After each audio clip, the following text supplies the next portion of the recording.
Hello everyone दोस्तों, आप सब लोगों ने सुना होगा बहुत सारा फेस्टिवल का नाम, जैसे कि मेघालय का चेरी ब्लॉसम हो गया, या असम का फेल्कन हो, या नागालैंड का हॉर्नबिल हो, जहाँ पर बड़े बड़े सिंगर आते हैं और गाना गाते हैं। तो आज मैं आप सबको अरुणाचल के अंजाव डिस्ट्रिक्ट में होने वाला सनराइज फेस्टिवल के बारे में बताऊंगा, जो कि डोंग वैली में सेलिब्रेशन किया जाता है, जहाँ पर इंडिया के सबसे पहले सनराइज होता है। Sunrise festival represented Arunachal nature, culture, tradition, adventure, and community experiences in remote Himalayan settings. Live music and cultural performance and featuring local tribal artists.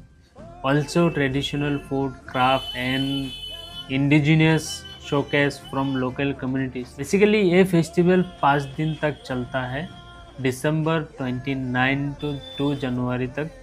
If you are interested in adventure travel, unique cultural events, and seeing very fast sunrise in India, I recommend to join this festival in Arunachal Pradesh. Thank you.